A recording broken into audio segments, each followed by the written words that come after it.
Morning everyone, मेरा नाम अमर यादव है। मेरा इंजीनियरिंग कंप्लीट होके 5 ईयर टीचिंग एक्सपीरियंस है as a physics and maths faculty. Okay, तो ऑलरेडी हमने थर्मोडायनामिक्स करके एक चैप्टर स्टार्ट किए है, उसमें 6 पार्ट्स ऑलरेडी हमने कंप्लीट किए हैं। ये 7th पार्ट है, लास्ट पार्ट है थर्मोडायनामिक्स का। ओके, तो 4th चैप्टर हमने स्टार्ट किए है महाराष्ट्र बोर्ड का न्यू सिलेबस का फिजिक्स का। ओके, तो अगर आपने वो प्रीवियस पार्ट्स नहीं देखा है तो प्लीज देखिए ताकि आपको सभी कॉन्सेप्ट क्लियर हो सके। ओके, तो लेट्स स्टार्ट करते हैं थर्मोडायनामिक्स का कॉन्सेप्ट। तो थर्मोडायनामिक्स में 7th पार्ट स्टार्ट कर रहे हैं। वेरी इंपॉर्टेंट है और वेरी इंटरेस्टिंग चैप्टर है और वेरी इंटरेस्टिंग पार्ट भी है। ओके, तो लेट्स स्टार्ट करते हैं। 7th पार्ट में हम क्या डिस्कस करने वाले हैं। ओके, सो फर्स्ट हम डिस्कस करने वाले हैं वो है परफॉर्मेंस ऑफ ए रेफ्रिजरेटर, और उसको ही हम बोलते हैं coefficient of performance COP. Coefficient of performance COP बोलते हैं, वरना उसको ही के करके नाम देते हैं उसको, और क्वालिटी ऑफ फैक्टर बोलते हैं, और क्यू वैल्यू ऑफ रेफ्रिजरेटर बोलते हैं। ये सभी नाम 4-5 नाम है उसके लिए, वो सेम है। प्लीज क्या है ये हम डिस्कस करेंगे। हमने हीट इंजन के बारे में डिस्कस किया था। हीट इंजन के बारे में डिस्कस किया था। हीट इंजन में एक टर्म आता था that is the efficiency, thermal efficiency करके, थर्मल एफिशिएंसी करके। तो इसको हम डिनोट करते थे ईटा से। वैसे ही सेम रेफ्रिजरेटर में भी एक पॉइंट आएगा, रेफ्रिजरेटर में भी एक टर्म आएगा, उसको ही हम बोलेंगे कोएफिशिएंट ऑफ परफॉर्मेंस करके सीओपी। उसका परफॉर्मेंस कैसा है, अगर कोएफिशिएंट ऑफ परफॉर्मेंस ज्यादा है देन रेफ्रिजरेटर क्या होगा, अच्छा होगा। अगर कोएफिशिएंट ऑफ परफॉर्मेंस कम है तो रेफ्रिजरेटर क्या होगा, खराब होगा। वैसे ही हीट इंजन का एफिशिएंसी अगर ज्यादा है तो हीट इंजन अच्छा होता था, अगर एफिशिएंसी कम है तो हीट इंजन क्या होता था, लेस वर्क करता था, लेस एफिशिएंट होता था। ओके, वैसे ही के मतलब वही है, कोएफिशिएंट ऑफ परफॉर्मेंस नाम देते हैं उसको, और क्वालिटी फैक्टर करके नाम देते हैं, और क्यू वैल्यू ऑफ रेफ्रिजरेटर करके नाम देते हैं। तो ऑलरेडी हमने रेफ्रिजरेटर के बारे में प्रीवियस पार्ट में स्टडी किया है सभी। ये थोड़ा पॉइंट था वो मैंने नहीं किया था रेफ्रिजरेटर के बारे में, इसीलिए मैं इधर लिया हूं। ओके, तो रेफ्रिजरेटर क्या करता था, रेफ्रिजरेटर, ये रेफ्रिजरेटर है समझो, इधर से हीट लेता था, इधर से हीट लेता था, दैट इज कोल्ड रिजर्वायर से। कोल्ड रिजर्वायर से क्या करता था, हीट लेता था और सम वर्क करता था इसके ऊपर। इसके वजह से वो कोल्ड रीजन से हीट लेके किधर देता था, हॉट रीजन को हीट प्रोवाइड करता था। ओके, तो उसी को हम क्या बोलते थे, रेफ्रिजरेटर बोलते थे। ओके, तो इसका ये क्या होगा, समझो कोल्ड रीजन का टेम्परेचर है क्यूसी करके, सॉरी हीट है क्यूसी करके, हॉट का हीट है क्यू एच करके, क्यू एच करके, और टेम्परेचर है क्यू टीसी, और इसका टेम्परेचर है टी एच करके। देन इसका कोएफिशिएंट ऑफ रेफ्रिजरेटर क्या होगा देखेंगे, हम देखेंगे इधर। ओके, तो देखो, it is the fraction of heat observe, मतलब इस कोल्ड रिजर्वायर से ये रेफ्रिजरेटर कितना हीट ऑब्जर्व करता है, कितना हीट ऑब्जर्व करता है from cold reservoir to the work done, मतलब टू द वर्क डन मतलब कितना हीट ऑब्जर्व करता है पर यूनिट वर्क डन। उसी को हम क्या बोलते हैं, उसी को हम क्या बोलते हैं, परफॉर्मेंस ऑफ रेफ्रिजरेटर बोलते हैं, वरना कोएफिशिएंट ऑफ परफॉर्मेंस बोलते हैं, वरना के बोलते हैं, वरना क्वालिटी फैक्टर बोलते हैं। ओके, कितना हीट कोल्ड रिजर्वायर से ऑब्जर्व करता है पर unit work done, work done से वो, उसी को हम बोलते हैं सीओपी, वरना के करके। सीओपी मतलब कोएफिशिएंट ऑफ परफॉर्मेंस बोलते हैं। आई होप यू अंडरस्टूड। ओके, देखिए नेक्स्ट पॉइंट देखेंगे, लार्जर इज द रेशियो, मतलब ये कोएफिशिएंट ऑफ परफॉर्मेंस अगर ज्यादा है, कोएफिशिएंट ऑफ परफॉर्मेंस अगर ज्यादा है, better is the refrigerator, refrigerator क्या होगा, अच्छा होगा। That is heat observed by the refrigerator. इसको मैं इरेज करता हूं, heat observed should be large, large work done should be less. मतलब आपको रिमेंबर करना है ये रेफ्रिजरेटर है, इधर से जो हीट ज्यादा, रेफ्रिजरेटर से हीट ज्यादा ऑब्जर्व करना चाहिए, और वर्क जो लगता है उस हीट को ऑब्जर्व करने के लिए, वो वर्क क्या करना चाहिए, कम करना चाहिए। वर्क उसको लगना, देखो प्लीज अंडरस्टैंड करो, ये कोल्ड रीजन है और इधर हॉट रीजन है, इधर हॉट रीजन है। ओके, तो रेफ्रिजरेटर क्या करता है, कोल्ड रीजन से हीट लेता है और हॉट रीजन को हीट देता है। लेकिन इसको करने के लिए आपको क्या चाहिए, वर्क डन चाहिए। कंप्रेसर हम यूज करते थे, कंप्रेसर, ओके, तो वो क्या करता था, वर्क करता था। तो ये वर्क क्या होना चाहिए, कम होना चाहिए। रेफ्रिजरेटर का एफिशिएंसी बढ़ाना है, that is nothing but coefficient of performance बढ़ाना है, तो वर्क डन क्या होना चाहिए, कम होना चाहिए, और हीट ऑब्जर्व क्या होना चाहिए, ज्यादा होना चाहिए। हीट ऑब्जर्व क्या होना चाहिए, ज्यादा होना चाहिए, तभी इसका कोएफिशिएंट ऑफ परफॉर्मेंस क्या हो जाएगा, बढ़ेगा। ओके, तो इसको मैं इरेज करता हूं, देखेंगे पॉइंट वाइज इधर। देखो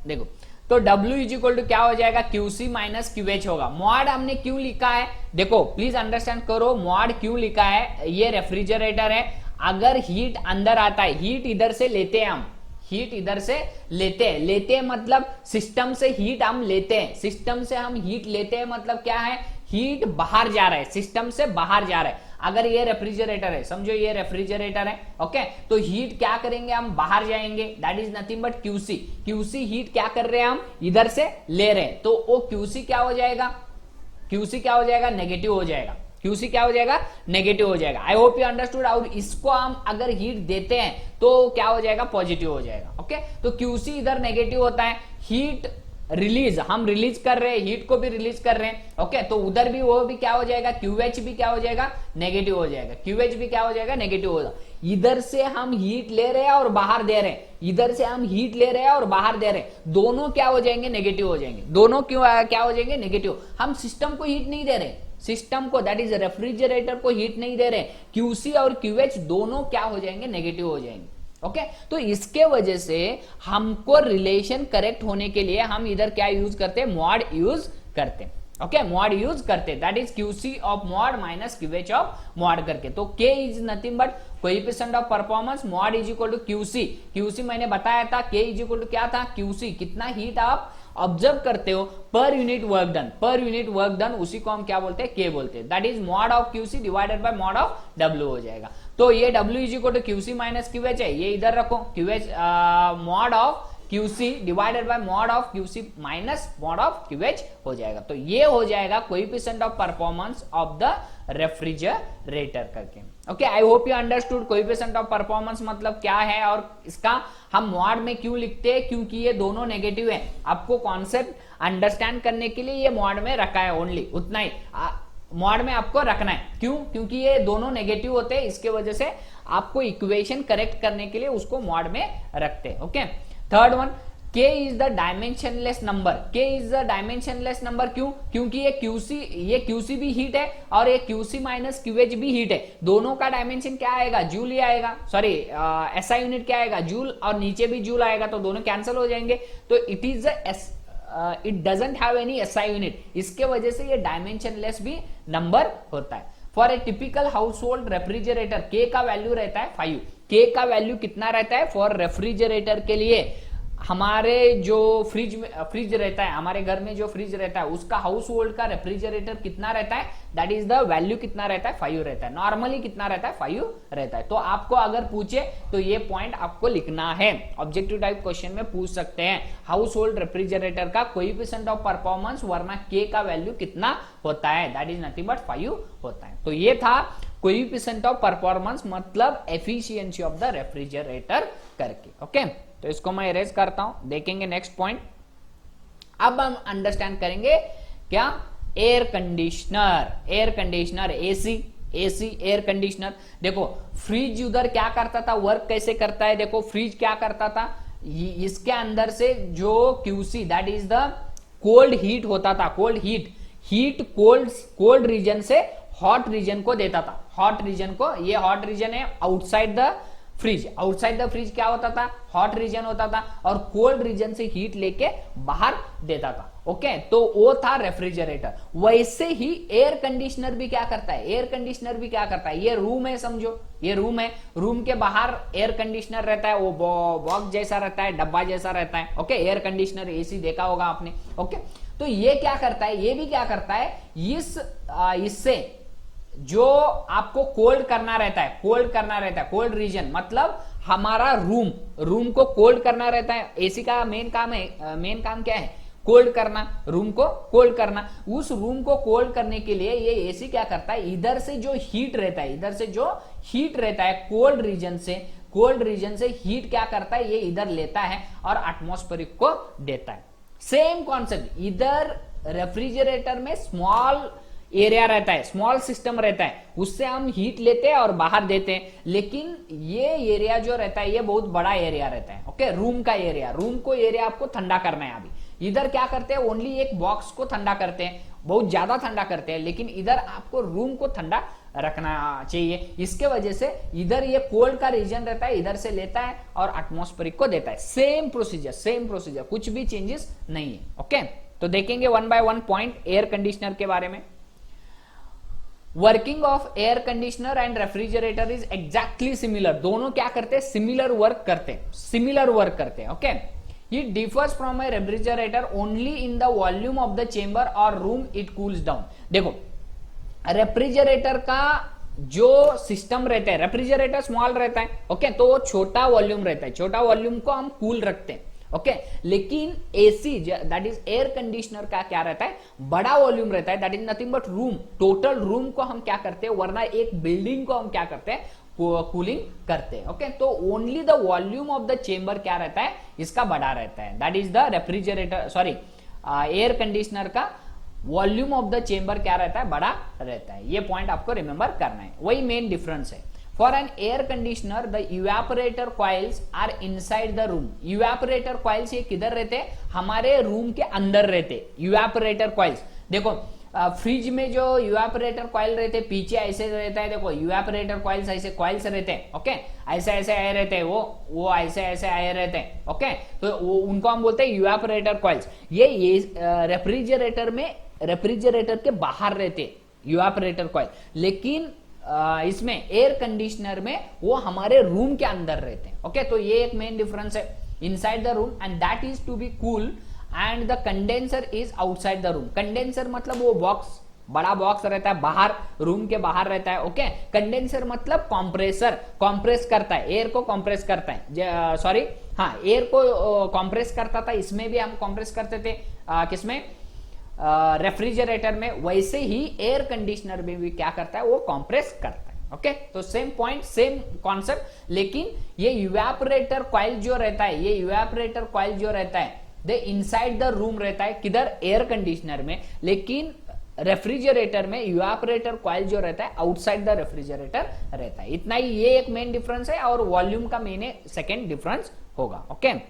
तो देखेंगे पॉइंट वाइज इधर, the performance of air conditioner. Performance of air conditioner मतलब POC, performance of air conditioner, POA करके आएगा इधर, ओके। उधर परफॉर्मेंस ऑफ रेफ्रिजरेटर पीओआर करके था, ओके। तो परफॉर्मेंस ऑफ रेफ्रिजरेटर करके, ओके। तो वैसे ही सेम एफिशिएंसी है, आपको अंडरस्टैंड करना है, ये क्या, एफिशिएंसी ऑफ एयर कंडीशनर, उसी को हम क्या बोलते हैं, performance of an air conditioner. उसको भी हम किससे डिनोट करते हैं, देखो के से डिनोट करते हैं, उधर भी रेफ्रिजरेटर में भी हम क्या के से डिनोट करते थे, और क्यूसी डिवाइडेड बाय डब्ल्यू था, इधर भी क्यूसी डिवाइडेड बाय डब्ल्यू है। क्यूसी क्या है, heat taken from the cold region, okay. तो that is nothing but room से हम जो हीट लेते हैं, रूम से जो हम हीट लेते हैं उसको हम क्या बोलते हैं, heat taken from the cold reason. QC divided bye कितना वर्क करते हैं, वर्क मतलब वो कॉम्प्रेसर वर्क करता है,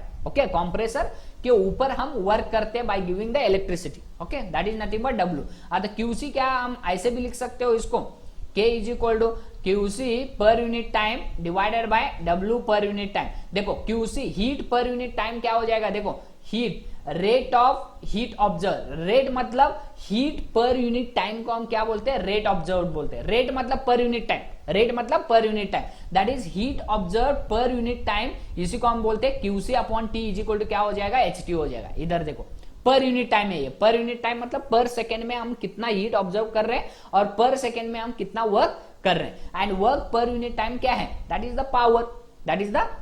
और इधर क्या हो जाएगा, इधर heat observe per unit time, और इधर आ जाएगा work done per unit time, and this one is the rate of heat observed, and this one becomes the power, that is h divided by p हो जाएगा। तो k का value आपको remember करना है h डिवाइडेड बाय p करके। h मतलब heat observe per unit time and p मतलब work done per unit time करके। Okay, and that is nothing but power रहता है, और ये रेट ऑफ हीट ऑब्जर्व रहता है, और k का वैल्यू रहता है approximately 2.5 to 3 for room air conditioner. Room air conditioner के लिए k का वैल्यू कितना रहता है 2.5 to 3 रहता है। ये पॉइंट आपको रिमेंबर करना है। ओके, तो सम टाइम आपको पूछेंगे ऑब्जेक्टिव टाइप क्वेश्चन में k for air conditioner that is 2.5 to 3 रहता है। ओके, तो ये था एयर कंडीशनर के बारे में, देन रेफ्रिजरेटर के बारे में, देन हीट पंप के बारे में। ओके, सॉरी हीट पंप नहीं, हीट इंजन के बारे में। ये 3 पैरामीटर्स के बारे में हमने डिस्कस किया है, प्रीवियस पार्ट में भी डिस्कस किया और इस पार्ट में भी हमने एयर कंडीशनर के बारे में डिस्कस किया। अभी नेक्स्ट और एक कॉन्सेप्ट आएगा, वो है हीट पंप करके। हीट पंप करके, ये हीट पंप क्या रहता है प्लीज अंडरस्टैंड करो। हीट पंप क्या रहता है, सेम प्रोसीजर एयर कंडीशनर के जैसा ही वर्क करता है वो भी, लेकिन हीट पंप हम कोल्ड कंट्रीज में यूज करते हैं। कोल्ड कंट्रीज में क्या करता है, इसको हम हीट पंप को यूज करते हैं। कोल्ड कंट्रीज मतलब न्यूजीलैंड रहने दो, देन अमेरिका रहने दो, some parts of America, then Australia रहने दो। ओके, उधर कोल्ड बहुत रहता है। इसके वजह से जो हमारा रूम जो रहता है उधर क्या करना रहता है, रूम को हॉट करना रहता है। इसके वजह से आप क्या करते हो, देखो एनवायरनमेंट का टेम्परेचर क्या है, कम है, कोल्ड टेम्परेचर रहता है, दैट इज द एनवायरनमेंट का टेम्परेचर क्यूसी हो जाएगा, और इनसाइड टेम्परेचर क्या होना चाहिए, हॉट होना चाहिए। ओके, तो इसके वजह से हम क्या करते हैं, इस क्यूसी को लेके टेम्परेचर, बाहर का टेम्परेचर लेके अंदर हम छोड़ देते हैं। बाहर का टेम्परेचर कितना टेम्परेचर है वो लेके हम क्या करते हैं, बाहर अंदर छोड़ देते हैं। इसके वजह से रूम क्या हो जाता है, गर्म हो जाता है। एक्चुअली जो फ्रिज जो रहता है, ओके फ्रिज, ये फ्रिज का अंदर का पार्ट क्या रहता है, अंदर का पार्ट कोल्ड रहता है एंड बाहर का पार्ट क्या रहता है, हॉट रहता है। यही same fridge, instead of fridge का ये अंदर का पार्ट बाहर लगाते हैं, और हॉटर जो पार्ट रहता है वो क्या लगाते हैं, इनसाइड द रूम लगाते हैं। इसके वजह से जो अंदर का बाहर का ये एसी कूल हो जाता है, और अंदर का जो पार्ट रहता है वो क्या हो जाता है, हीट हो जाता है। रिवर्स ऑफ क्या, refrigerator. Reverse of refrigerator is heat pump करके। Okay, I hope you understood. Okay, तो देखेंगे, मैं पॉइंट वाइज देखता हूं। देखो रेफ्रिजरेटर में क्या करना रहता है, हमको एक बॉक्स है समझो, इसका कोल्ड करना रहता है, और आउटसाइड टेम्परेचर क्या रहता है, ज्यादा रहता है। ओके, इधर कोल्ड करना रहता है, इधर आउटसाइड टेम्परेचर ज्यादा रहता है, क्यू ऑफ हॉट आउटसाइड रहता है।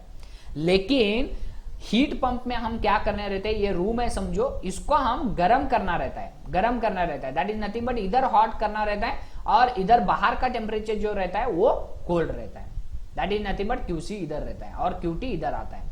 I hope you understood. Okay, तो इसके वजह से ये रिवर्स है, दोनों क्या है, रिवर्स है। प्रोसीजर तो सेम, वर्किंग प्रिंसिपल भी सेम, वर्किंग कंस्ट्रक्शन भी सेम, सभी सेम, लेकिन only both are in reverse concept में। ओके, तो देखेंगे पॉइंट वाइज। तो फर्स्ट वन देखो, the heat pump is use to heat the building. तो आपको मालूम है रेफ्रिजरेटर हम कूल करने के लिए यूज करते हैं, एक बॉक्स को कूल करने के लिए, वरना एयर कंडीशनर एक बॉक्स को कूल करने के लिए, एक रूम को कूल करने के लिए यूज करते हैं। लेकिन हीट पंप जो है वो बिल्डिंग को हीट करने के लिए हम यूज करते हैं। और similar large structure bye cooling the air outside it, मतलब इसको हॉट करने के लिए हम क्या करते हैं, यूज करते हैं। एक रूम को हॉट करने के लिए हम यूज करते हैं किसको, हीट पंप को। In this case the evaporator coils are outside and observe heat from the cold air from outside में। मतलब क्या, इवेपोरेटर कॉइल जो रहती है, इवेपोरेटर कॉइल्स फ्रिज में किधर रहता है, आउटसाइड रहता है, फ्रिज में किधर रहता है, आउटसाइड रहता है। लेकिन हीट पंप में ये भी क्या रहते हैं, आउटसाइड रहते हैं। वो क्या करते हैं, इस कोल्ड रीजन से, कोल्ड रीजन आउटसाइड क्या रहता है, बहुत ठंडी रहती है, आउटसाइड एनवायरनमेंट ठंडा रहता है, और उधर से हम क्या लेते हैं, हीट लेते हैं, और इधर इनसाइड जो हम एक हॉट करना रहता है उसको हम क्या करते हैं, हॉट करते हैं। तो ये QH इधर से लेता है और इधर टेम्परेचर को देता है। ओके, तो इवेपोरेटर कॉइल्स भी किधर रहते हैं, वो बाहर रहते हैं। क्यों बाहर रहते हैं, क्योंकि उसको इधर से QC हीट को क्या करना रहता है, उसको लेना रहता है। इसके वजह से वो इवेपोरेटर कॉइल्स किधर रहते हैं, आउटसाइड रहते हैं। ओके, तो next point, the condenser coils are inside the building. देखो एयर कंडीशनर में जो इवेपोरेटर कॉइल्स रहते हैं, इवेपोरेटर कॉइल्स रहते हैं वो किधर रहते हैं, इनसाइड द रूम रहते हैं। और कंडेंसर किधर रहता है, आउटसाइड द रूम रहता है। कंडेंसर किधर रहता है, आउटसाइड द रूम रहता है। क्यों, क्योंकि इसको आपने इधर से हीट लेना है और इधर हीट देना है, ऐसा रहता है। ओके, इधर QC रहता है और इधर QH रहता है, हॉट रहता है, हॉट रीजन रहता है। लेकिन ये किसके लिए होगा, कंडेंसर के, सॉरी एयर AC के लिए, एयर कंडीशनर के लिए। लेकिन हीट पंप के लिए कैसा रहता है, हीट पंप के लिए इधर कंडेंसर रहता है, अंदर कंडेंसर रहता है। क्यों, क्योंकि इधर आपको हॉट करना है, दैट इज QH इधर होगा। और जो इवेपोरेटर कॉइल्स रहते हैं, वो इवेपोरेटर कॉइल्स किधर रहते हैं, बाहर रहते हैं। आई hope you understanding, concept understanding हो रहा है, प्रैक्टिकली अंडरस्टैंडिंग हो रहा है कॉन्सेप्ट। ओके, इवेपोरेटर कॉइल्स किधर रहते हैं, बाहर रहते हैं। ओके, तो ये पॉइंट्स आपको रिमेंबर करना है। That is the AC, that is nothing but what, air conditioner and heat pump, वो दोनों क्या रहते हैं, रिवर्स में रहते हैं। ओके, तो they release the observe heat to the air inside, thus the warming the building. मतलब ये क्या करता है, इधर से हीट लेता है, बाहर से हीट लेता है, that is the QC heat लेता है, और इधर क्या करता है, हीट छोड़ता है। इसके वजह से ये रूम टेम्परेचर जो रहता है, वरना रूम को हम क्या कर सकते हैं, उसको हीट कर सकते हैं। ओके, तो कोल्ड कंट्रीज में ये हीट पंप यूज करते हैं। फॉर एग्जांपल हमारे जम्मू कश्मीर में भी हम हीट पंप यूज करते हैं। ओके, तो ये पॉइंट आपको रिमेंबर करना है। तो इसको मैं इरेज करता हूं, नेक्स्ट पॉइंट देखेंगे। नेक्स्ट पॉइंट क्या है, देखो second law of thermodynamics, very important concept, second law of thermodynamics करके। फर्स्ट लॉ ऑफ थर्मोडायनेमिक्स हमने डिस्कस किया था, क्या था, heat and work are mutually convertible into one another. मतलब हीट से आप वर्क कन्वर्ट कर सकते हो, वर्क से आप हीट को कन्वर्ट कर सकते हो। ये बताया था किसने, फर्स्ट लॉ ऑफ थर्मोडायनेमिक्स ने बताया था। अब हम डिस्कस करेंगे सेकेंड लॉ ऑफ थर्मोडायनेमिक्स। ये सेकेंड लॉ ऑफ थर्मोडायनेमिक्स क्यों आ गया। ओके, तो फर्स्ट आपको limitations of first law of thermodynamics देखना है। लिमिटेशन मतलब इसके थोड़े डिसएडवांटेजेस थे, फर्स्ट लॉ ऑफ थर्मोडायनेमिक्स के डिसएडवांटेजेस थे, उसको नेग्लिफाई करने के लिए हमने second law of thermodynamics find out किया। ओके, तो इसको मैं इरेज करता हूं और डिसएडवांटेजेस देखेंगे और लिमिटेशंस बोलते हैं उनको।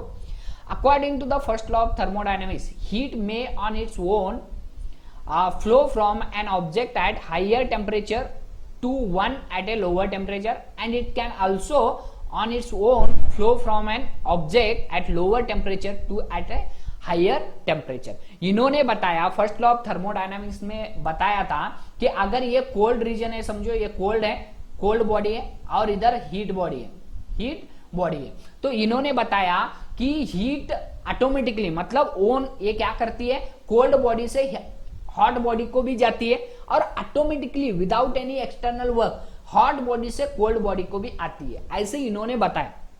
लेकिन इसमें एक 50% करेक्ट था, कोल्ड बॉडी से हॉट बॉडी, हॉट बॉडी से कोल्ड बॉडी को तो जाती है, हीट ऑटोमेटिकली जाती है, लेकिन कोल्ड बॉडी से हॉट बॉडी को कभी भी हीट नहीं जा सकती। ओके, तो ये 50% क्या था, रॉन्ग था। ओके, तो this becomes the disadvantage of first law of thermodynamics. Okay, second क्या डिसएडवांटेज था देखो, वरना लिमिटेशन था देखो। According to the first law we could convert all 100% of the heat available to us into work, और work entirely into heat. मतलब इन्होंने बताया, अगर हीट को आपने, हीट से वर्क आप कितना 100% कर सकते हो, मतलब उसमें लॉस ही नहीं है। ओके, अगर आपने 100 जूल हीट दिया तो ये सभी 100 जूल वर्क में कन्वर्ट होता है, ऐसे इन्होंने बताया, फर्स्ट लॉ ऑफ थर्मोडायनामिक्स ने बताया, लेकिन it's not possible. Okay, 100% efficiency कौन सा भी इंजन नहीं है, क्योंकि आप देखे होंगे, प्रैक्टिकली देखे होंगे, अगर हीट इंजन रन होता है तो उधर सम हीट क्या होता है, लॉस होता है। किसके वजह से? फ्रिक्शन के वजह से, वरना सम फोर्सेस के वजह से, सम लॉसेस, बहुत ज्यादा लॉसेस होते हैं। ओनली 60% टू 70% क्या कर सकते हो आप, उसको वर्क में कन्वर्ट कर सकते हो। 30% क्या होता है, वो लॉस होता है। ओके, लॉस होता है। तो ये था main disadvantage of first law of thermodynamics. लेकिन फर्स्ट लॉ ऑफ थर्मोडायनामिक्स ने बताया कि आपने हीट से वर्क 100% कर सकते हो, और वर्क से भी हीट को आप कितने परसेंट कर सकते हो, 100% कर सकते हो। तो ये दो डिसएडवांटेज था, ये एक और ये सेकंड डिसएडवांटेज था। तो ये दो डिसएडवांटेज को ओवरकम करने के लिए सेकंड लॉ ऑफ थर्मोडायनामिक्स लेके आ गए। ओके, तो इसके बारे में देखेंगे हम, सेकंड लॉ ऑफ थर्मोडायनामिक्स के बारे में। देखो, सेकेंड लॉ ऑफ थर्मोडायनामिक्स क्या कहता है, देखो, the second law of thermodynamics statement क्या है, it is impossible to extract an amount of heat QH from the hot reservoir and use it to do work W. Some amount of heat QC must be exhausted to cold reservoir. इन्होंने बताया कि आप अगर समझो एक engine है, heat engine है, okay, heat engine से आप QH टेम्परेचर लेते हो, QH हीट लेते हो, वो सभी QH हीट वर्क में कन्वर्ट नहीं कर सकते हो, सम हीट क्या हो जाएगा, वो कोल्ड रिजर्वायर को लॉस में कन्वर्ट हो जाएगा। ओके, तो ये था first statement of the second law of thermodynamics. Okay, तो ये रिलेटेड किसको था, हीट इंजन को था। आपने कितना हीट लियो, वो सभी हीट वर्क में कन्वर्ट नहीं कर सकते हो। हीट कितना लियो, इतना वो सभी वर्क में कन्वर्ट नहीं कर सकते हो। सम हीट क्या हो जाएगा, वो लॉस हो जाएगा इन टर्म्स ऑफ कोल्ड रिजर्वायर को। वही बताया, देखो, इट इज इम्पॉसिबल मतलब आप कर ही नहीं सकते हो कि टोटल हीट को टोटल वर्क में आप कन्वर्ट कर ही नहीं सकते हो। Impossible to extract an amount of heat QH heat लियो आपने from hot reservoir and use it to all to do work W, मतलब सभी वर्क में आप कन्वर्ट नहीं कर सकते हो। Okay, some amount of heat QC must be exhausted, must be मतलब बोला है, वो मस्ट बी मतलब वो होना ही होना है। Okay, exhausted to the cold reservoir in terms of losses. Okay, तो देखो इन्होंने बताया हॉट रिजर्वायर से हमने क्या लिया है, QH लिया है, ये सभी वर्क में कन्वर्ट किए, तो it is not possible, this one is not possible. Okay, तो सम हीट क्या हो जाएगा इधर, ये अकॉर्डिंग टू किसका था, फर्स्ट लॉ ऑफ थर्मोडायनामिक्स था। आपने हीट कितना लेते थे, उतना हीट वो 100% वर्क में कन्वर्ट होता था, ऐसे वो फर्स्ट लॉ ने बताया। लेकिन सेकेंड लॉ ने बताया नहीं, ऐसा नहीं हो पाएगा कि QH आपने लियो, सम वर्क तो आप करोगे, लेकिन सम हीट क्या हो जाएगा, लॉस हो जाएगा इन टर्म्स ऑफ कोल्ड रिजर्वायर में। ओके, तो आई hope you understood the concept. ये था सेकेंड लॉ ऑफ थर्मोडायनामिक्स का फर्स्ट स्टेटमेंट। ये रिलेट था हीट इंजन को। ओके, तो इसको मैं इरेज करता हूं, देखेंगे देखो, sometimes it is also called the engine law, इसी को हम क्या बोलते हैं, इंजन लॉ भी बोल सकते हैं। ओके, तो first law second law of thermodynamics को आप क्या बोल सकते हो, इंजन लॉ भी बोल सकते हैं। ये फर्स्ट स्टेटमेंट है, first law second law of thermodynamics का फर्स्ट स्टेटमेंट बोलते हैं इसको। ओके, फर्स्ट स्टेटमेंट बोलते हैं। सेकेंड स्टेटमेंट और एक बाकी है इसका। ओके, फर्स्ट स्टेटमेंट बोलते हैं, वरना इंजन लॉ बोलते हैं, और द इंजन स्टेटमेंट भी बोलते हैं, वरना केल्विन प्लैंक स्टेटमेंट भी बोलते हैं। 4 नाम है इसको लिए। First statement of second law of thermodynamics, ये फर्स्ट हो गया। सेकेंड इंजन लॉ बोल सकते हैं, इंजन स्टेटमेंट बोल सकते हैं, और केल्विन प्लैंक स्टेटमेंट भी बोल सकते हैं of the second law of thermodynamics करके। ओके, तो ये पॉइंट आपको रिमेंबर करना है। अगर आपको पूछे इंजन लॉ तब भी आपको यही लिखना है। आपको अगर पूछे first statement of second law of thermodynamics, तब भी आपको यही लिखना है।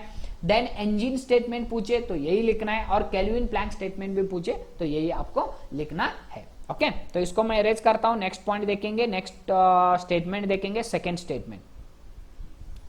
लॉ ऑफ थर्मोडायनामिक्स का सेकेंड स्टेटमेंट देखो, it is not possible for the heat flow from a colder body to a warmer body without any work having been done on accomplish this flow. इन्होंने second concept बताया, first law of thermodynamics क्या क्या बताता, cold region था और ये hot body है, ये कोल्ड बॉडी है, ये हॉट बॉडी है, समझो। कोल्ड बॉडी से हॉट बॉडी को भी हीट फ्लो होती है और हॉट बॉडी से भी कोल्ड बॉडी को हीट फ्लो होती है, ऐसे उन्होंने फर्स्ट लॉ ऑफ थर्मोडायनेमिक्स ने बताया था। लेकिन it is not possible hot body से कोल्ड बॉडी को आप मूव कर सकते हो, लेकिन कोल्ड बॉडी से हॉट बॉडी को कभी भी आप हीट फ्लो नहीं कर सकते हो। ओके, इन्होंने सेकेंड लॉ ऑफ थर्मोडायनेमिक्स ने बताया, देखो, it is not possible for heat flow to from colder body to warmer body. Colder body to warmer body मतलब कोल्ड बॉडी से हॉट बॉडी को कभी भी हीट फ्लो नहीं हो सकता, unless without any work, external work. आप अगर एक्सटर्नल वर्क नहीं कर रहे हो, आप अगर इस कॉन्सेप्ट के ऊपर एक्सटर्नल वर्क नहीं कर रहे हो, तब कभी भी वो हीट फ्लो नहीं करेगा कोल्ड बॉडी से हॉट बॉडी को। ओके, तो लेकिन फ्रिज में देखो, फ्रिज में कोल्ड बॉडी से हॉट बॉडी को हीट फ्लो होता है। क्यों होता है? क्योंकि आप उधर वर्क करते हो। Okay, that is nothing but compressor use करते हो, उसके ऊपर आप वर्क करते हो, इसके वजह से कोल्ड बॉडी से हॉट बॉडी को क्या फ्लो होता है, दैट इज द एनर्जी, और वरना हीट फ्लो होता है। ओके, लेकिन जनरली ऐसे फ्लो नहीं होगा, नॉर्मली मतलब ये ऑटोमेटिकली ऐसे फ्लो नहीं होगा। आप अगर एक्सटर्नल वर्क करते हो तभी वो पॉसिबल है, कोल्ड बॉडी से हॉट बॉडी को हीट फ्लो होना पॉसिबल होगा। This is the second statement of second law of thermodynamics. Okay, तो इसको मैं अंडरस्टैंड करेंगे। This is the second form भी बोल सकते हो, वरना Clausius statement of the second law of thermodynamics भी बोल सकते हैं, क्लॉसियस स्टेटमेंट बोलते हैं इसको। ओके, तो diagrammatic representation of application of the second law of thermodynamics for the refrigerator. ये actually second law of thermodynamics second statement किसके लिए है? ये रेफ्रिजरेटर के लिए। रेफ्रिजरेटर क्या करता है? कोल्ड बॉडी से हीट लेता है और हॉट बॉडी को क्या देता है? हीट देता है, लेकिन उसके लिए वो क्या करता है? उसके ऊपर वर्क होता है, इसके वजह से वो कोल्ड बॉडी से हीट लेता है और हॉट बॉडी को हीट देता है। ओके, तो ये सेकेंड फॉर्म जो था वो रेफ्रिजरेटर के था, और फर्स्ट फॉर्म जो था वो किसके लिए था? हीट इंजन के लिए था। ये पॉइंट आपको रिमेंबर करने हैं। ओके, तो इसको मैं इरेज करता हूं, नेक्स्ट पॉइंट देखेंगे। देखो इधर, this is not possible, this is according to the first law of thermodynamics. कितना आप हीट लेते हो, आप उन्होंने बताया कोल्डर रीजन से आप हीट लेके हॉट रीजन को आप हीट दे सकते हो, ऐसे फर्स्ट लॉ ऑफ थर्मोडायनामिक्स ने बताया। लेकिन it is not possible unless you do the external work. इन्होंने बताया सेकेंड लॉ और सेकेंड फॉर्म में सेकेंड लॉ ऑफ थर्मोडायनामिक्स ने बताया कि आप कोल्डर रीजन से हीट लेके वरना हॉट रीजन को हीट दे सकते हो, उसके लिए आपको क्या करना पड़ेगा? वर्क करना पड़ेगा। So this is the correct concept, this is not a correct concept. Okay, तो ये पॉइंट आपको रिमेंबर करने हैं। तो नेक्स्ट पॉइंट देखेंगे, कैरनॉट साइकिल और कैरनॉट इंजन करके। तो ये कैरनॉट इंजन आपको पूछ सकते हैं। दो साइकिल्स के बारे में हमने डिस्कस किए हैं इधर इस चैप्टर में, एक तो Carnot cycle and second one is the Stirling cycle करके। ओके, तो ये कैरनॉट साइकिल ये आइडियल साइकिल है, this is not present in our nature, practically it's not possible, but it is a ideal cycle मतलब जो 100% efficient रहता है, friction नहीं रहता, एनर्जी लॉसेस नहीं होते। ओके, ये ओनली इमेजिनरी साइकिल है। ओके, इमेजिनरी साइकिल, वरना इसको हम बोलते हैं आइडियल साइकिल है। ओके, तो इसको मैं अरेंज करता हूं, देखेंगे पॉइंट वाइज साइकिल्स के बारे में। Significance of reversibility in thermodynamics. Reversibility मतलब हमने डिस्कस किया था, अगर एक प्रोसेस है, इधर से स्टार्ट होके समझो ए पॉइंट से स्टार्ट हुआ है, बी पॉइंट को आएगा, एक ही पाथ में आएगा और दूसरे रिटर्न जाते वक्त वही पाथ से वो रिटर्न जाएगा, उसी को हम क्या बोलते हैं? रिवर्सिबिलिटी बोलते थे। ओके, तो रिवर्सिबिलिटी मतलब किधर से आता है उधर ही रिटर्न जाता है। वो ऐसे भी ऐसा गया तो वो नहीं है रिवर्सिबिलिटी, समझो ये ऐसे आया है और ऐसे गया है, this is not a reversibility. Okay, this is known as the cyclic process बोलते थे उसको, ये रिवर्सिबिलिटी है। रिवर्सिबिलिटी मतलब कौन से पाथ में आया है उसी पाथ में वो रिवर्स जाता है। ओके, तो सिग्निफिकेंस मतलब सम पॉइंट्स देखेंगे रिवर्सिबिलिटी के बारे में। Reversible process is a bidirectional process. Bidirectional मतलब ये एक डायरेक्शन हो गया और ये सेकेंड डायरेक्शन हो गया, तो दो डायरेक्शन का प्रोसेस है। That is it follows exactly the same steps in either direction, मतलब दोनों डायरेक्शन में सेम स्टेप ये क्या करता है, फॉलो करता है। इधर से इनिशियली ऐसे जाता है, बाद में आते वक्त भी ऐसे ही उसी डायरेक्शन में आता है। Okay, and irreversible process is A unidirectional process. Irreversible मतलब वो रिवर्स नहीं हो सकता। समझो ये प्रोसेस है ए से बी को ऐसे जा रहा है, वो रिवर्स इधर ए को नहीं आ सकता है। इस टाइप ऑफ प्रोसेस को हम क्या बोलते हैं, इरिवर्सिबल प्रोसेस बोलते हैं। और this is the unidirectional process. Unidirectional मतलब एक ही डायरेक्शन के ऊपर क्या करता है, वो जाता है, फ्लो होता है। It can take place in only one direction, तो एक ही डायरेक्शन में इरिवर्सिबल प्रोसेस होता है, और रिवर्सिबल प्रोसेस दो डायरेक्शन में, that is nothing but bidirectional process रहता है। Okay, third point, any irreversible process is not in thermal equilibrium. आपको रिमेंबर करना है, irreversible process is not in thermal equilibrium. कौन से भी कंडीशन में वो irreversible process is not in thermal equilibrium, thermal equilibrium में नहीं रहता, लेकिन with the environment, but reversible process is always in thermal equilibrium। तो reversible process क्या रहते हैं, वो thermal equilibrium में रहते हैं। ओके, तो ये पॉइंट आपको रिमेंबर करना है, इतना कुछ इंपॉर्टेंट नहीं है, ये ऑलरेडी हमने डिस्कस की हो, लेकिन आपके बुक में दिया है इसलिए मैंने इसको बारे में बताया। ओके, तो कैरनॉट साइकिल के बारे में अब हम डिस्कस करने वाले, कैरनॉट साइकिल वरना कैरनॉट इंजन के बारे में। ओके, देखेंगे maximum efficiency of heat engine और कैरनॉट साइकिल करके। अगर कैरनॉट साइकिल के ऊपर कौन सा भी हीट इंजन वर्क करता है, उसका एफिशिएंसी क्या रहती है, मैक्सिमम रहती है। क्यों? क्योंकि Carnot cycle is the ideal cycle. Ideal मतलब for imaginary cycle it is. हम थिंक करते हैं कि कितना हमने हीट लिया है उतना वर्क हुआ है, उधर कुछ भी फ्रिक्शन नहीं है, कुछ भी एनर्जी लॉस नहीं है। ओके, तो Carnot cycle is the ideal cycle बोलते हैं, वो बारे में हम डिस्कस करने वाले हैं। इसके वजह से हीट इंजन का एफिशिएंसी जो रहता है वो मैक्सिमम हो जाता है अगर कैरनॉट साइकिल के ऊपर कौन सा भी हीट इंजन वर्क करता है तो। ओके, तो देखेंगे इसके बारे में पॉइंट वाइज। तो फर्स्ट पॉइंट देखेंगे, ये heat engine convert maximum heat into work in that case मतलब कैरनॉट साइकिल में मैक्सिमम एफिशिएंसी हीट इंजन आप प्रोड्यूस कर सकते हो। The efficiency of the heat engine can be maximum. Okay, तो मैक्सिमम किस केस में, इस कैरनॉट साइकिल के केस में। ओके, तो ये साडी कैरनॉट करके एक फ्रेंच इंजीनियर था, प्रपोज्ड ए hypothetical ideal engine. Hypothetical ideal engine मतलब, हाइपोथेटिकल मतलब ये एग्जिस्ट नहीं है एनवायरनमेंट में, ये एग्जिस्ट ही नहीं हो सकता। हाइपोथेटिकल मतलब इमेजिनरी, हाइपोथेटिकल मतलब आइडियल इंजन।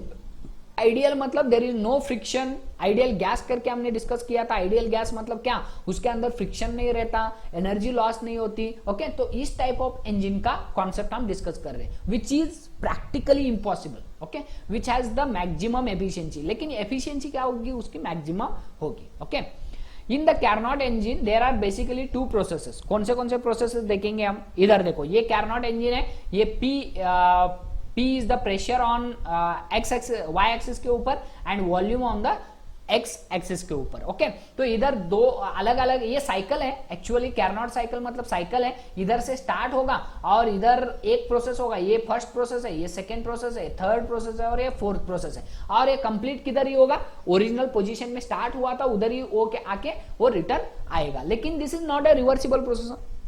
ओके, ये रिवर्सिबल प्रोसेसेस है, लेकिन हाँ, ओके, साइकिल क्या हो जाएगी, किधर से स्टार्ट हुई है उधर ही वो साइकिल आके रुकेगी। ओके, और फिर से रिटर्न दूसरी साइकिल स्टार्ट हो जाएगी। फर्स्ट साइकिल कंप्लीट हो गई, सेकेंड साइकिल स्टार्ट होगी। ओके, ऐसे ही वो कंटिन्यूअस होते जाएगी। तो कौन से प्रोसेस है वो देखेंगे हम। देखो, in a Carnot engine there are basically two processes. वो कौन से प्रोसेसेस देखेंगे हम।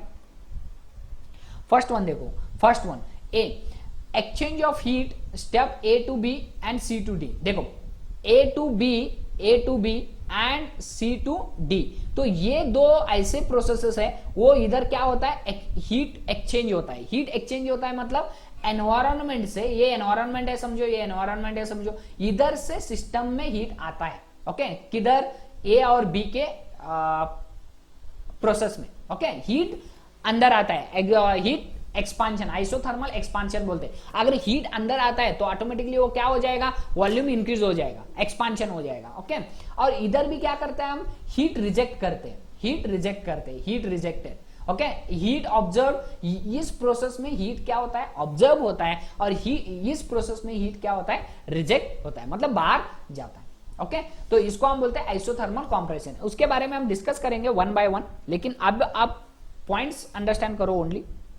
ओके, नेक्स्ट पॉइंट देखेंगे, बी पॉइंट देखो, this is possible if the working substance is at a temperature of TH while observing heat, observing heat. तो इधर रखता हूं मैं, देखो B point, this is the possible if the working substance, if the working substance is at a temperature of TH while observing heat and temperature TC while expansion heat। मतलब TH ये जब heat हम observe करते हैं इस process में at that condition में system कैसा होना चाहिए, TH टेम्परेचर में होना चाहिए। ओके, हीट कितना टेम्परेचर में होना चाहिए, जो हीट आप ऑब्जर्व कर रहे हो वो कितने टेम्परेचर में होना चाहिए, TH टेम्परेचर में होना चाहिए। और हीट जब आप एक्सपांड करते हो, एक्सपांड मतलब एक्सपांशन, वरना हीट आप रिलीज करते हो तब ये क्या होना चाहिए, TC होना चाहिए। TC मतलब कोल्ड रिजर्वायर का टेम्परेचर एंड हॉट रिजर्वायर का टेम्परेचर। ओके, हीट इंजन में हम क्या करते हैं,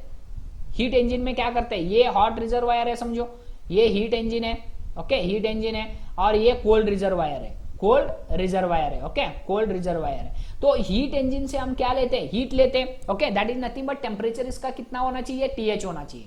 हीट लेते हैं इधर से और हीट बाहर देते हैं, that is nothing but reservoir को, एनवायरमेंट को देते हैं, दैट इज नथिंग बट कितना होना चाहिए, इसका टेम्परेचर TC होना चाहिए। आई होप यू अंडरस्टैंडिंग। वही कॉन्सेप्ट इधर साइकिल के फॉर्म में बता रहे हैं हम, साइकिल के फॉर्म में बता रहे हैं। तो A से B मतलब क्या है, इधर हम क्या करते हैं, हीट लेते हैं, तो इधर से हीट हम इसके अंदर, हीट इंजन के अंदर लेते हैं, that is nothing but AB। Okay, heat observed it is, and heat rejected मतलब इधर, हीट रिजेक्टेड मतलब ये हीट बाहर हम डालते हैं। इसके बीच में हम क्या देते हैं, क्या करते हैं, वर्क डन करते हैं, वो देखेंगे हम सेकेंड पॉइंट में। देखें work done, steps B to C and D to A। देखो इसके ऊपर हम वर्क करते हैं, सिस्टम से वर्क करते हैं, इधर हम सिस्टम से वर्क करते हैं तो वर्क आपको मिल जाएगा इधर, इधर। ओके, और इधर भी क्या हो जाता है, वर्क हम करते हैं। तो B to C, इसको मैं अरेंज करता हूं, B to C and D to A, ये हम क्या करते हैं, वर्क करते हैं। ये सभी क्या है, वर्क डन प्रोसेसेस है। ये दोनों हीट ऑब्जर्व्ड और रिजेक्शन का प्रोसेस है। ओके, हीट लेता है और हीट देते हैं, वो दो हीट ऑब्जर्व्ड और हीट रिजेक्शन का प्रोसेस है। और इधर हम क्या करते हैं, वर्क करते हैं। इधर हम वर्क देते हैं, ओके, सिस्टम से वर्क देते हैं, सिस्टम से वर्क लेते हैं, और इधर हम सिस्टम को वर्क देते हैं, सिस्टम को वर्क देते हैं, ऐसे सिस्टम को वर्क देते हैं। ओके, तो वही है, the work done, for work done to be reversible the process should be adiabatic. तो ये जो प्रोसेस रहते हैं वो क्या रहते हैं, सभी एडियाबेटिक प्रोसेस रहते हैं। ये दोनों क्या रहते हैं, एडियाबेटिक प्रोसेस रहते हैं। ये दोनों क्या रहते हैं, ये आइसोथर्मल प्रोसेस रहते हैं। आइसोथर्मल मतलब कांस्टेंट टेम्परेचर प्रोसेस रहते हैं। आपको ओनली रिमेंबर करना है, कुछ भी इतना डिफिकल्ट मत करके ले लो, ओनली आपको ये पॉइंट्स रिमेंबर करने। ओके, तो ये दो पॉइंट्स, दो प्रोसेस कैसे रहते हैं, आइसोथर्मल प्रोसेस रहते हैं। आइसोथर्मल मतलब कांस्टेंट टेम्परेचर प्रोसेस रहते हैं, और ये दोनों रहते हैं वो एडियाबेटिक प्रोसेस रहते हैं। एडियाबेटिक मतलब इसके अंदर हीट भी नहीं जाएगा और हीट बाहर भी नहीं आएगा। ओके, तो इस टाइप के प्रोसेस रहते हैं। तो वन बाय वन हम प्रोसेस डिस्कस करेंगे। ओके, तो ये चार प्रोसेसेस है, वो चार ही प्रोसेस वन बाय वन हम डिस्कस करने वाले। तो इसको मैं अरेंज करता हूं, देखेंगे पॉइंट वाइज। देखो, this the cycle includes two isothermal process. तो दो आइसोथर्मल प्रोसेस रहते हैं, ये दोनों आइसोथर्मल प्रोसेसेस है, और two adiabatic process for maximum efficiency. तो ये दो एडियाबेटिक प्रोसेस रहते हैं। तो आपको अगर हीट इंजन बनाना है, अगर ये दो साइकिल्स अगर आइसोथर्मल है और दो साइकिल्स अगर एडियाबेटिक प्रोसेस है, तो डेफिनेटली उनका एफिशिएंसी क्या हो जाएगा, हाई हो जाएगा। तो मैक्सिमम एफिशिएंसी का हीट इंजन आप प्रोड्यूस कर सकते हो, but it is practically impossible. It is practically impossible, it is only for ideal purpose. Okay, तो इसको मैं इरेज करता हूं, नेक्स्ट पॉइंट देखेंगे। सॉरी, नेक्स्ट पॉइंट देखते हैं, देखो maximum efficiency of heat engine and Carnot cycle. तो कैरनॉट साइकिल का मैक्सिमम एफिशिएंसी क्या होता है इसके बारे में हम डिस्कस करेंगे।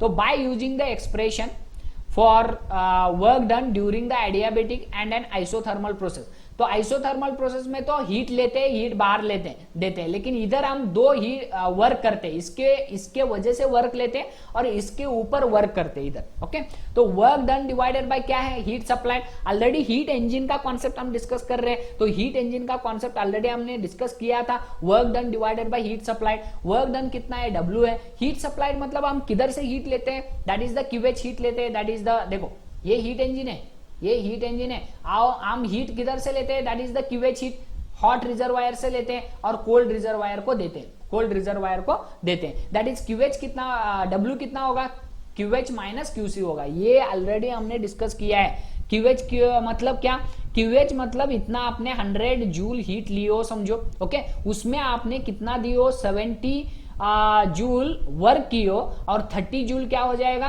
वो लॉस हो जाएगा। तो 100 जूल आप कैसे लिखोगे, this one is the QH। QH is equal to क्या लिखोगे, QH इज इक्वल टू क्या लिखोगे, W प्लस QC लिखोगे, लेकिन W इज इक्वल टू क्या हो जाएगा, QH माइनस QC हो जाएगा। I hope you are understood, वही हमने इधर लिखा है, W इज इक्वल टू क्या हो जाएगा, QH माइनस QC हो जाएगा, और QH तो वैसे ही होगा। तो आप अगर ये QH इधर डिवाइड करते हो तो QH अपॉन QH 1 हो जाएगा, divided by QC upon QH हो जाएगा। दैट इज नथिंग बट, अगर आप QC का ये TC लेते हो, दैट इज टेम्परेचर TC है, कोल्ड रिजर्वायर का टेम्परेचर TC है और हॉट रिजर्वायर का टेम्परेचर अगर TH है, तो क्या हो जाएगा, QC divided TC upon TH हो जाएगा, 1 माइनस TC अपॉन TH हो जाएगा। इसको हम बोलते हैं efficiency of the Carnot engine करके। Okay, I hope you understood, concept clear हो रहे हैं।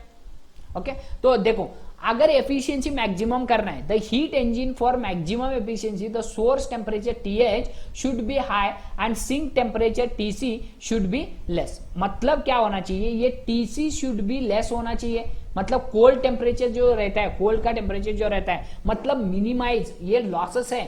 QC क्या है, लॉसेस है ना, ये हीट इंजन है समझो, ये हीट इंजन है, ये रिजर्वायर है, हॉट रिजर्वायर है, और ये कोल्ड रिजर्वायर है, कोल्ड रिजर्वायर, ये क्या है, लॉसेस है। ये कोल्ड रिजर्वायर मतलब हीट लॉस होना, ये वर्क डन है, इधर वर्क डन है और इधर से हम हीट लेते हो।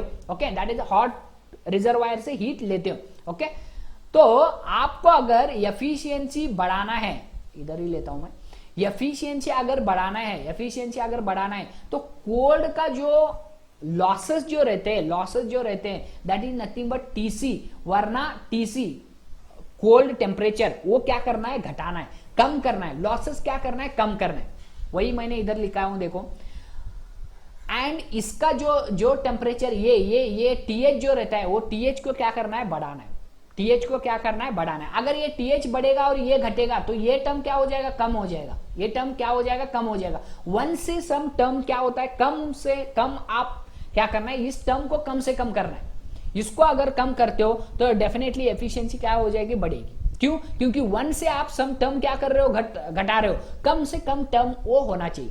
ओके, तो TC क्या होना चाहिए, कम होना चाहिए, that is nothing but cold temperature, जो आप रिजर्वायर को टेम्परेचर देते हो वो कम होना चाहिए, और TH जो टेम्परेचर आप लेते हो वो क्या होना चाहिए, ज्यादा होना चाहिए। ओके, तो वही उन्होंने लिखा है, the heat engine for maximum efficiency the source temperature that is nothing but TH should be high, TH क्या होना चाहिए, ज्यादा होना चाहिए, and sink temperature that is TC should be less. Okay, तो TC क्या होना चाहिए, कम होना चाहिए। आई होप यू अंडरस्टूड, ये था maximum efficiency of heat engine and Carnot cycle के बारे में कॉन्सेप्ट। ओके, नेक्स्ट पॉइंट देखेंगे, वेरी इंपॉर्टेंट, लास्ट और एक है concept. Okay, that is the Carnot refrigerator करके। ये कैरनॉट किसके बारे में हमने डिस्कस किया, कैरनॉट हीट इंजन के बारे में डिस्कस किया। अब हम डिस्कस करेंगे कैरनॉट रेफ्रिजरेटर के बारे में। ओके, सो कैरनॉट रेफ्रिजरेटर के बारे में हम डिस्कस करेंगे, देखेंगे सम पॉइंट्स।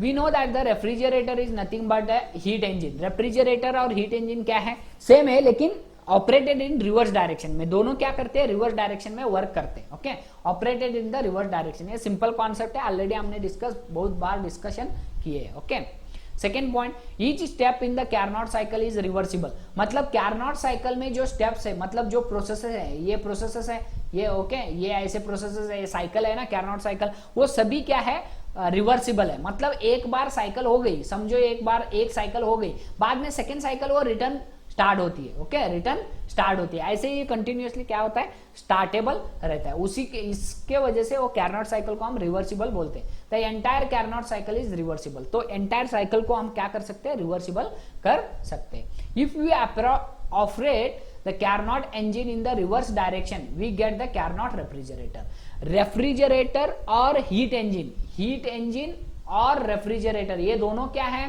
रिवर्स डायरेक्शन में, ओके।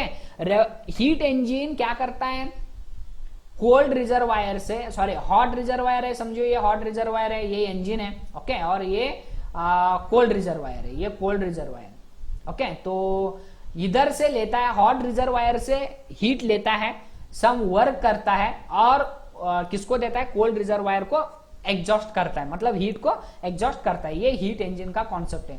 लेकिन रेफ्रिजरेटर क्या करता है, कोल्ड रिजर्वायर से लेता है, कोल्ड रिजर्वायर से क्या लेता है, हीट लेता है, हॉट रिजर्वायर को देता है, और सम वर्क इसके ऊपर करता है, okay. I hope you understood. ये दोनों क्या है, रिवर्स है, ओके। प्रोसेस सेम है, दोनों का वर्किंग फंक्शन सेम है, लेकिन वो दोनों रिवर्स डायरेक्शन में रहते हैं। तो अगर कैरनॉट इंजन को हम रिवर्स डायरेक्शन का कैरनॉट इंजन यूज करते हैं, तो कैरनॉट रेफ्रिजरेटर भी हम यूज कर सकते हैं। कैरनॉट साइकिल रिवर्स करके हम रेफ्रिजरेटर को भी यूज कर सकते हैं, okay. Next, coefficient of performance of Carnot refrigerator, तो इसका कैरनॉट रेफ्रिजरेटर का एफिशिएंसी कितना होगा, तो हम देखेंगे उसके कॉन्सेप्ट को देखेंगे। इधर K is equal to QC upon W है। QC क्या है, QC divided by QC minus QH। Refrigerator के बारे में हमने डिस्कस किया था, इधर हमने QC मॉड में लिखा है, क्यों, क्योंकि इधर रेफ्रिजरेटर में QC और QH क्या रहता है, नेगेटिव रहता है कैरनॉट रेफ्रिजरेटर के लिए, ओके। रेफ्रिजरेटर के लिए इधर से हम लेते हैं रेफ्रिजरेटर और बाहर ही देते हैं, ओके।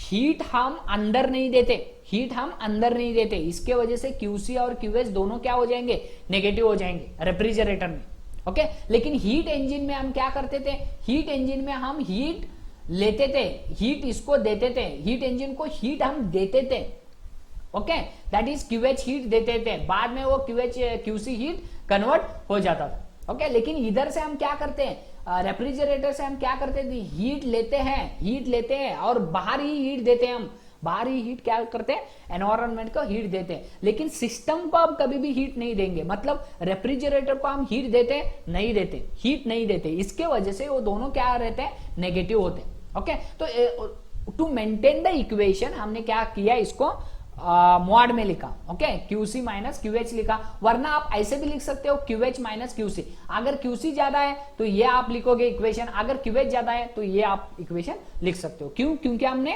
मॉड में रखा है। तो ये TC डिवाइडेड बाय क्या हो जाएगा, TH माइनस TC हो जाएगा, okay. I hope you understood. TC divided by TH minus TC हो जाएगा। यही इक्वेशन आप हीट इंजन के लिए भी यूटिलाइज किए थे हमने, लेकिन ये रिवर्स था, इतना ये पॉइंट आपको रिमेंबर करना है, ओके। तो इसको मैं इरेज करता हूं, नेक्स्ट पॉइंट देखेंगे। The coefficient of performance of A Carnot refrigerator depends only on the temperature, तो ये टेम्परेचर के ऊपर उतना ही डिपेंड करता है। Carnot efficiency of the Carnot refrigerator वरना कैरनॉट हीट इंजन का एफिशिएंसी ये किसके ऊपर डिपेंड करता है, ओनली टेम्परेचर के ऊपर डिपेंड करता है, वरना हीट के ऊपर डिपेंड करता है, okay. Difference of hot and the cold reservoir, when the temperature difference is very small the coefficient is very large, coefficient of performance very large होगा। इन दोनों का अगर ये कम है तो कोएफिशिएंट ऑफ परफॉर्मेंस ऑटोमेटिकली क्या हो जाएगा, ये टोटल टर्म क्या हो जाएगा, बढ़ेगा, okay. That is nothing but efficiency क्या हो जाएगी, बढ़ेगी। ये total term that is nothing but TH और TC के बीच का अगर डिफरेंस कम है तब ऑटोमेटिकली ये एफिशिएंसी क्या हो जाएगा, बढ़ जाएगा, ओके। तो ये पॉइंट आपको रिमेंबर करना है, वेरी लार्ज हो जाएगा अगर temperature difference is very small, that is nothing but TH minus TC is small, then efficiency क्या हो जाएगा, बढ़ जाएगा। Next, in this case, a large quantity of heat can be removed from the lower temperature to the higher temperature by doing very small amount of work. Okay, so in this case, large quantity of heat can be removed from the lower temperature. Lower temperature से, refrigerator से हम क्या करते हैं, lower temperature से QC से हम heat निकालते हैं और क्यूएच को देते हैं, मतलब एटमॉस्फेरिक को देते हैं। अगर कैरनॉट साइकिल के ऊपर रेफ्रिजरेटर वर्क करेगा तो डेफिनेटली हम ज्यादा इधर से हीट निकालेंगे और ज्यादा हीट हम क्या करेंगे, सप्लाई करेंगे। बहुत ज्यादा हीट हम क्या करेंगे, lower temperature to the higher temperature by doing very small work. Very small work, work क्या हो जाएगा, स्मॉल हो जाएगा। टीएच माइनस टीसी क्या है, क्यूएच माइनस क्यूसी क्या है, वर्क है। तो अगर ये वर्क कम होगा, वर्क कम होगा एंड क्यूसी क्या हो जाए, हीट आप लेना उधर से रेफ्रिजरेटर से हीट निकालना अगर ज्यादा होता है और ये वर्क करना बहुत कम होता है तो डेफिनेटली उसकी एफिशिएंसी क्या हो जाएगी, बढ़ेगी। इसका मीनिंग क्या है, ये रेफ्रिजरेटर है समझो, आप इधर से हीट निकाल रहे हो, that is nothing but QC heat निकाल रहे हो। ओके, वो क्या होना चाहिए, ज्यादा होना चाहिए, लेकिन इसको आप वर्क कर रहे हो, कंप्रेसर, इलेक्ट्रिसिटी जो दे रहे हो आप, that is nothing but work कर रहे हो, तो वो वर्क क्या होना चाहिए, कम होना चाहिए, तभी इसका एफिशिएंसी क्या हो जाएगा, बढ़ेगा। आई होप यू अंडरस्टूड। ओके, 1 2 3 बार, एक वरना 2 बार आप इस वीडियो को देखो, आपको डेफिनेटली इसके बारे में कॉन्सेप्ट क्लियर हो जाएंगे। ओके, नेक्स्ट पॉइंट देखेंगे, सेकेंड लॉ ऑफ थर्मोडायनामिक्स को, second law of thermodynamics and the Carnot cycle करके। तो ये सम पॉइंट्स है, इसके बारे में हम important statements in Carnot cycle. तो कैरनॉट साइकिल में सम इंपॉर्टेंट पॉइंट्स है, तो वो पॉइंट्स आपको रिमेंबर करने। Carnot engine is the most efficient heat engine. Objective type question में आ सकता है, कौन सा ऐसा साइकिल है वरना इंजन है वो मोस्ट एफिशिएंट इंजन रहता है, वो कैरनॉट इंजन रहता है। लेकिन it is practically impossible. I am telling it is not possibly, practically impossible. Okay, second point, efficiency of the Carnot engine is independent of its working substance. ये efficiency of the Carnot cycle किसके ऊपर depend करता है, that is the TC and TH minus TC, that is nothing but temperature. Temperature of what? Temperature of cold region and temperature of hot region. इसके ऊपर उतना ही वो depend करता है एफिशिएंसी। ओके, तो वो डिपेंड नहीं करता वर्किंग सब्सटेंस के ऊपर। वर्किंग सब्सटेंस कौन सा भी होने दो, उसके ऊपर वो डिपेंड नहीं करता, but it is not possible. Okay, Carnot engine and Carnot refrigerator having more efficiency than any other engine or refrigerator. कौन सा भी रेफ्रिजरेटर ले लो, कौन सा भी इंजन ले लो, Carnot engine और Carnot रेफ्रिजरेटर उन इंजन और उस रेफ्रिजरेटर से ज्यादा ही एफिशिएंसी रहेगा। ओके, तो ये पॉइंट आपको रिमेंबर करने। नेक्स्ट पॉइंट देखेंगे, next point Stirling cycle. Last concept है ये स्टर्लिंग साइकिल, इस चैप्टर का लास्ट कॉन्सेप्ट स्टर्लिंग साइकिल करके। अब हम डिस्कस किया कौन सा, that is the Carnot cycle. Carnot cycle के बारे में डिस्कस किया। अब हम डिस्कस करेंगे क्या, स्टर्लिंग साइकिल के बारे में। ये स्टर्लिंग साइकिल एक्चुअली रहता है और ये स्टर्लिंग इंजन करके रहता है, वो उसमें हम ये स्टर्लिंग साइकिल यूज करते हैं। ओके, तो इसको मैं इरेज करूंगा और नेक्स्ट पॉइंट देखेंगे। ओके, देखो हम यूज करेंगे। ओके, तो देखेंगे point wise. First point, the working substance used in a Stirling engine is a air, helium, hydrogen and nitrogen etcetera. Please understand करो, ये स्टर्लिंग इंजन जो रहता है, स्टर्लिंग इंजन जो रहता है वो हम रॉकेट में यूज करते हैं, रॉकेट में। ओके, तो रॉकेट में जो इंजन वर्क करता है वो स्टर्लिंग साइकिल के ऊपर क्या करता है, वर्क करता है। ओके, तो इधर हम क्या क्या यूज करते हैं स्टर्लिंग इंजन में, एयर यूज करते हैं, हीलियम यूज करते हैं, हाइड्रोजन, नाइट्रोजन, ये सभी रॉकेट के क्या है, फ्यूल्स है। ओके, रॉकेट में रहने दो, एरोप्लेन में रहने दो, जो इंजन स्ट्रॉन्गेस्ट चाहिए, जो इंजन एफिशिएंट चाहिए, तो वो सभी इंजन किसके ऊपर वर्क करते हैं, स्टर्लिंग साइकिल के ऊपर वर्क करते हैं। तो इसको मैं इरेज करता हूं, देखेंगे पॉइंट वाइज। सेकेंड पॉइंट देखो, the reversed Stirling cycle is extensively used in the field of cryogenics. Cryogenics मतलब क्या, rockets engines. Okay, rockets engines, aeroplane engines, इन्हीं को हम क्या बोलते हैं, क्रायोजेनिक्स बोलते हैं। ओके, तो cryogenics to produce extremely low temperature. कम टेम्परेचर में ज्यादा वर्क आपको क्या करना है चाहिए। तो सच टाइप ऑफ कॉन्सेप्ट में हम क्या यूज करते हैं, स्टर्लिंग साइकिल यूज करते हैं। ओके, तो स्टर्लिंग साइकिल कैसे वर्क करता है, ये प्रेशर है, pressure on Y axis and volume on X axis. तो इसके अंदर भी प्रोसेस रहेंगे, डिफरेंट प्रोसेस रहेंगे, वो प्रोसेस हम डिस्कस करेंगे। ओके, तो इसको मैं इरेज करता हूं और देखेंगे पॉइंट वाइज। देखो, the ideal Stirling cycle has two isothermal process A B and C D. ये दो आइसोथर्मल प्रोसेस रहते हैं। दो आइसोथर्मल प्रोसेस कौन से ए बी एक आइसोथर्मल प्रोसेस है and C D is another isothermal process and two isobaric process, दो आइसोबारिक प्रोसेस रहते हैं। दो आइसोबारिक प्रोसेस कौन से बीसी एंड डीए करके दो आइसोथर्मल प्रोसेस में क्या होता है, आइसोथर्मल प्रोसेस में क्या होता है, कांस्टेंट टेम्परेचर क्या रहता है, कांस्टेंट रहता है, टेम्परेचर क्या रहता है, कांस्टेंट। तो इन दोनों फील्ड में, इन दोनों प्रोसेस में टेम्परेचर क्या रहेगा, कांस्टेंट रहेगा, और इन दोनों इसमें क्या रहेगा, आइसोबारिक प्रोसेस में कांस्टेंट प्रेशर रहेगा, प्रेशर क्या रहेगा, कांस्टेंट रहेगा। ओके, तो कांस्टेंट रहता है। तो ये पॉइंट आपको रिमेंबर करने। ओके, तो देखेंगे पॉइंट वाइज, हम एक एक पॉइंट देखेंगे इसके, सॉरी हाँ ओके, नेक्स्ट पॉइंट। तो आइसोथर्मल एक्सपांशन, तो आइसोथर्मल एक्सपांशन पहला क्या होता है, इधर से इधर तक, ये आइसोथर्मल एक्सपांशन है। प्लीज अंडरस्टैंड करो, ये आइसोथर्मल एक्सपांशन क्यों, क्योंकि वॉल्यूम इंक्रीज हो रहा है। देखो, इनिशियली वॉल्यूम इधर था, बाद में इधर आ गया, वॉल्यूम इंक्रीज हो रहा है, वॉल्यूम एक्स एक्सिस के ऊपर है, तो वॉल्यूम क्या होगा, इंक्रीज हो रहा है। तो इसीलिए this one is the expansion. और इधर सी से डी क्या हो जाएगा, आइसोथर्मल कॉम्प्रेशन हो जाएगा। कॉम्प्रेशन क्यों, क्योंकि वॉल्यूम इधर क्या हो रहा है, डिक्रीज हो रहा है। देखो, वॉल्यूम इधर इस साइड आ रहा है तो डिक्रीज हो रहा है। ओके, तो ये फर्स्ट पॉइंट जो है वो है isothermal expansion, A B, isothermal constant temperature expansion, मतलब वॉल्यूम इंक्रीज होना। ओके, तो देखेंगे, the gas is heated by supplying heat Q H at constant temperature T H. मतलब आप इधर इस हीट कितना देते हो, हम क्यूएच देते हो, और उसका टेम्परेचर कांस्टेंट रखते हो और हीट कंटिन्यूअसली देते रहते हो। टेम्परेचर कांस्टेंट है, हीट देते रहते हो, इसका मीनिंग क्या है, थोड़ा वर्क भी होते रहता है। ओके, तो हीट देते रहते हो, मतलब ये हीट तो देते रहते हो, उसका हीट समझो, ये क्यूएच सब इंटरनल एनर्जी के लिए यूटिलाइज होते होगा। ओके, इंटरनल एनर्जी बढ़ती होगी इसके वजह से, हीट के वजह से। वो हीट, टेम्परेचर नहीं बढ़ेगा, टेम्परेचर तो कांस्टेंट ही रहेगा, ओनली हम क्या दिए रहते हैं, हीट देते रहते हैं, और उसका वॉल्यूम इंक्रीज होते रहता है। उसका वॉल्यूम क्या होते रहता है, इंक्रीज होते रहता है। ओके, वॉल्यूम इंक्रीज होते रहता है, मतलब वर्क करते रहते हैं उसके ऊपर। ओके, तो useful work is done by the gas in this part of the cycle, मतलब आप कितना वर्क हीट दे रहे हो, वो हीट वर्क में कन्वर्ट हो रहा है। इसके वजह से टेम्परेचर क्या नहीं हो रहा है, इंक्रीज नहीं हो रहा है। ओके, तो ये पॉइंट आपको रिमेंबर करना है, आइसोथर्मल एक्सपांशन ए बी करके।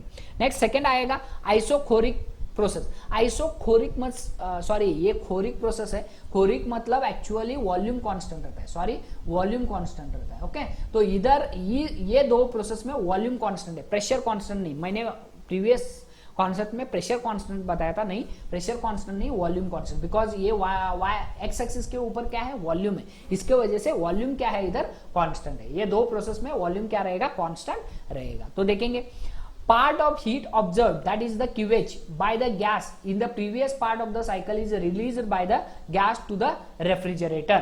देखो, part of the heat observe QH by the gas in the previous part of the cycle, मतलब इधर आपने कितना QH हीट ऑब्जर्व की हो, कितना हीट आपने ऑब्जर्व की हो, वो हीट क्या करोगे आप, कंप्रेसर को दोगे, दैट इज द रेफ्रिजरेटर को दोगे। Is release by the gas to the refrigerator करके। तो इधर क्या दिखाया है, देखो हमने रेफ्रिजरेटर मतलब इधर हीट हमने क्या दिखाया है, बाहर जाते हुए दिखाया। तो हीट इधर क्या हो जाएगा, रिलीज हो जाएगा। Second one, the gas cools down to temperature T C, मतलब टेम्परेचर इधर टीसी टेम्परेचर क्या हो जाएगा, अगर आप हीट बाहर दे रहे हो तो टेम्परेचर क्या हो जाएगा, कम हो जाएगा। टेम्परेचर कम होता है तो प्रेशर भी, देखो इधर इनिशियली प्रेशर इतना था, बाद में प्रेशर इतना आ गया, तो प्रेशर भी क्या हो जाएगा, डिक्रीज हो जाएगा। नेक्स्ट पॉइंट देखेंगे, थर्ड प्रोसेस देखेंगे। थर्ड प्रोसेस में क्या होता है, आइसोथर्मल कॉम्प्रेशन करके है ये, आइसोथर्मल कॉम्प्रेशन। तो isothermal compression that is nothing but CD. इधर क्या हो रहा है, हीट को कॉम्प्रेस कर रहे, सॉरी गैस को हम क्या कर रहे हैं, कॉम्प्रेस कर रहे। कॉम्प्रेस कर रहे हो मतलब वॉल्यूम क्या होगा, डिक्रीज होगा। देखो वॉल्यूम डिक्रीज हो रहा है, इनिशियली वॉल्यूम इधर था, इधर इधर इधर डिक्रीज हो रहा है, देखो वॉल्यूम क्या हो रहा है, डिक्रीज हो रहा है। ओके, तो देखो the heat generated in this part of the cycle QC is rejected to the coolant, that is the sink। इधर भी हीट क्या होता है, रिजेक्ट होता है, बाहर जाता है, सिंक को जाता है। ओके, हीट क्या हो जाता है, सिंक को बाहर जाता है। Next, the temperature of the gas is maintained eight TC during the process because it is isothermal process. ये आइसोथर्मल प्रोसेस है, दैट इज टेम्परेचर कांस्टेंट है, इधर भी टेम्परेचर कांस्टेंट है, तो इसके वजह से टेम्परेचर क्या करते हैं, हम मेंटेन करते हैं, that is the TC temperature हम मेंटेन करते हैं। इधर TH टेम्परेचर था, इधर TC टेम्परेचर हम क्या करते हैं, मेंटेन करते हैं। That is nothing but constant temperature में हम क्या करते हैं, कॉम्प्रेस करते हैं। Okay, I hope you understood. Next point, sorry next point देखो, isobaric heat process, isobaric heat absorption करके। आइसोबारिक नहीं है ये आइसोखोरिक ही है, ये भी isochoric because it is a constant temperature, constant volume process है। आपके बुक में आइसोबारिक दी है, it is a wrong thing, it is a आइसोखोरिक process only, isochoric only because it is a constant volume process है। ये constant volume process में क्या होता है, देखो the compressor gas observes heat during this process, its temperature is increase to TH। Again इस temperature क्या हो जाएगा, इंक्रीज हो जाएगा। टेम्परेचर TH मतलब नॉर्मल टेम्परेचर में, इनिशियल टेम्परेचर में आएगा, TH से स्टार्ट हुआ था वही टेम्परेचर में वो स्टार्ट फिर से आ जाएगा और साइकिल वो क्या हो जाएगा, रिपीट होने स्टार्ट हो जाएगी। ओके, तो इधर प्रेशर वॉल्यूम जो रहता है वो कांस्टेंट रहता है, वॉल्यूम जो रहता है कांस्टेंट रहता है। हीट ऑब्जर्प्शन मतलब वॉल्यूम कांस्टेंट रहता है लेकिन प्रेशर क्या होता है, इंक्रीज होते जाता है। प्रेशर इंक्रीज होता है और वॉल्यूम क्या रहता है, कांस्टेंट रहता है। और टेम्परेचर क्या होता है, इधर से टेम्परेचर इधर आते वक्त वो टेम्परेचर बढ़ के TH टेम्परेचर हो जाता है। I hope you understood. ये था concept related to Stirling cycle, Carnot cycle, heat engine, refrigerator, then heat pump, many concept के बारे में हमने डिस्कस किया है। ओके, ज्यादा से ज्यादा मैं वीडियो डाल रहा हूं क्योंकि अभी लॉकडाउन के वजह से मुझे थोड़ा फ्री टाइम मिला है, इसके वजह से मैं वीडियो ज्यादा डाल रहा हूं आपके लिए। लेकिन आप जब वीडियोस देखते हो, कंप्लीट एक वीडियो देखो, उसको अंडरस्टैंड करो, बाद में सेकेंड वीडियो को जाओ। ऐसा मत करो कि ये थोड़ा देखो, ये थोड़ा देखो, ये थोड़ा देखो, आपको कुछ भी अंडरस्टैंड नहीं होगा। ओके, प्रीवियस वीडियो सभी देखना है, अच्छे तरह से देखना है, ये वीडियो आपके पास ही रहेंगे। ओके, कभी भी आप देख सकते हो। ओके, तो इसके वजह से करेक्ट आपको वीडियोस देखने हैं, सभी वीडियोस आपको करेक्ट देखने हैं। एक दिन में एक ही वीडियो देखो, वरना वो 2 दिन में एक ही वीडियो देखो, परंतु वो कैसे होने चाहिए, करेक्ट देखना चाहिए, आपके माइंड में सभी कॉन्सेप्ट बैठना चाहिए। ओके, तो thank you very much for watching my video, thank you.